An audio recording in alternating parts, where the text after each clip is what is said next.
Thank you for checking in with Jericho. I am Markell Williams, the pastor and architect of Jericho and this great city. And I have a special guest here today.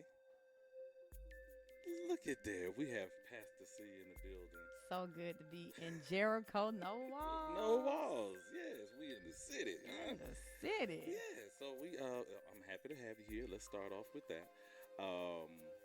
So we can start off with this clapper thing that I was just telling you about. Okay. So this clapper thing. So I remember during COVID, we was trying to figure out how to get everything synced, and you would clap. Literally. And so in my process of learning how to edit, I said we need a clapper. I'm not here anymore. So I'm going to get a clapper so that we can properly edit everything and line up the videos, because it'll have the little for the sound, it'll have the waves, and so when it clicks, then you just line the waves up with the actual time that it claps.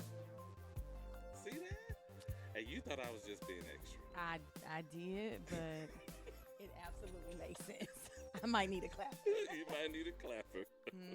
You might need a clapper. Okay, so we're going to start off this interview. I think we're going to do both. We're going to interview each other.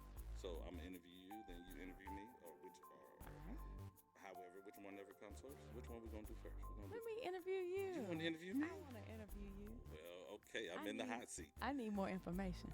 Okay, great. Well, I'm here to give it. All right. So tell us about yourself. Well, I am Markell Williams.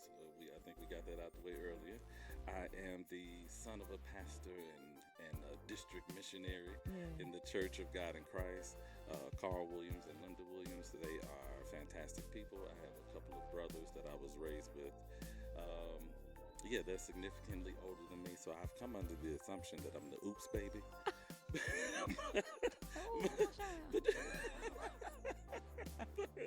But I don't have a problem with it because I'm here. Which is my middle name is Emmanuel. So God had to be with my parents in order for me to be here. That's good. That's good. I love it. So I've just been raised in the church, quite literally. I'm 41 and the church is 40 years old. So the church ended up being my little brother. Right. Yeah.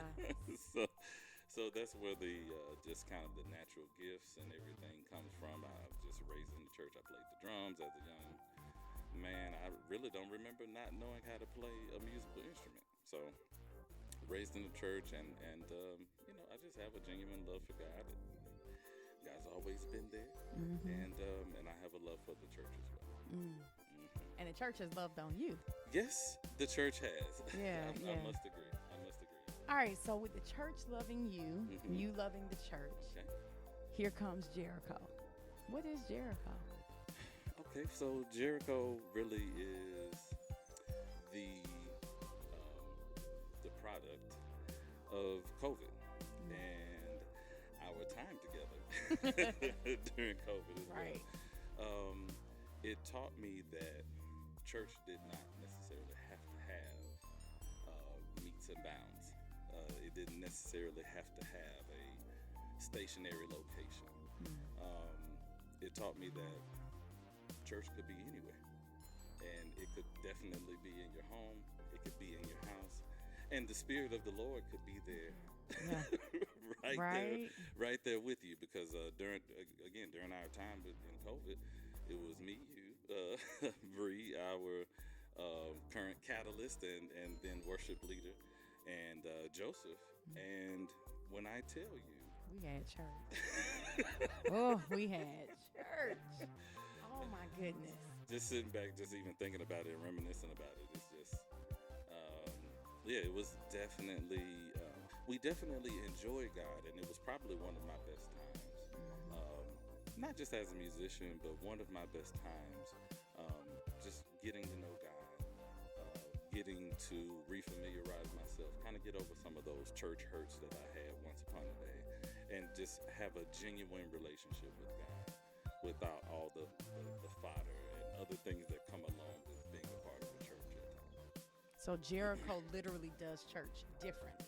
That is correct. We do it in a way to where we want to be be able to reach out to the millennials and reach out to people that probably would never come into a fortified, or building or some sort of a castle or some sort of where there are rules. Yeah. Wear this, don't wear this, take the hat off, pull the pants up, pull the skirt down.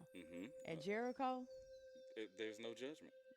You could be smelling like weed and still know God and still attend service. Wow. Because you could be smelling like alcohol and still attend service. You could dress it however you want to and still come and hopefully have some God imparted into you, have some church, and some sort of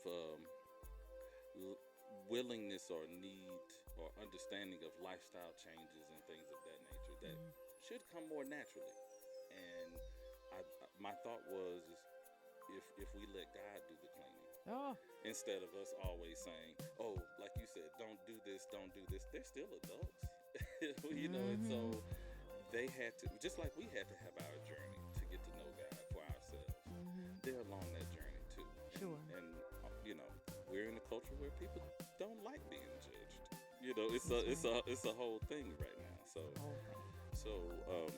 it's a judgment-free zone. Yeah, I love it.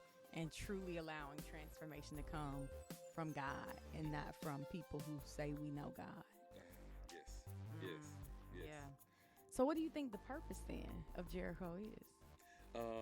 Really, the purpose is to reach out to that next generation that may or may not have been coming. I think we had a conversation once before where, when we were coming up, and this was, late 80s, early 90s, when we were, teenagers, and even when we were, preteens, we kind of knew who the next pastor was going to be, who the next great musician was going to be, who was likely going to end up being one of the church deacons, and who was going to be an evangelist, missionary, and you can go on down the line of the names. But we knew who they were, and there was a large number of them. I remember growing up, there were 10 drummers. Wow. Waiting in line. At the church. I wasn't the only drummer. I was one of many. And for whatever reason, I'm not sure that the church continued to embrace the younger people. And I just want to make sure that we're doing our due diligence to reach out to them. And so that's really the purpose of Jericho, is to reach out to the next generation. So you got purpose. What about the inspiration behind it? Oh, the inspiration behind it was again our situation with COVID. It opened my eyes. I believe that being as though that I did pastor once upon a day. I pastored for about 5 years in a small ministry that we started from the ground up, and I kind of promised myself I wouldn't do it that way again. And if I were to do it, it would have to be something different than what was done, because the way that it was done, it was the way my father did it. It was the way most young preachers did it in the late 80s, early 90s, or even early 80s, right? So it was start a ministry, find a building. Well, start a ministry, do a prayer meeting, do it at your house until you had enough funds to get a building. And then you got a building, and you had to make the building compatible for what you were looking to do.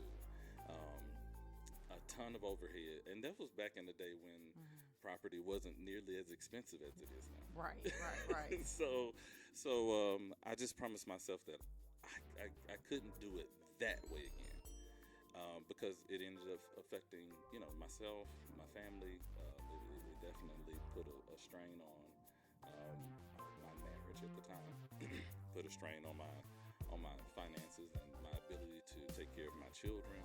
So I realized that also during this time with in COVID, that we were able to reach more people than we ever would have sitting in the sanctuary.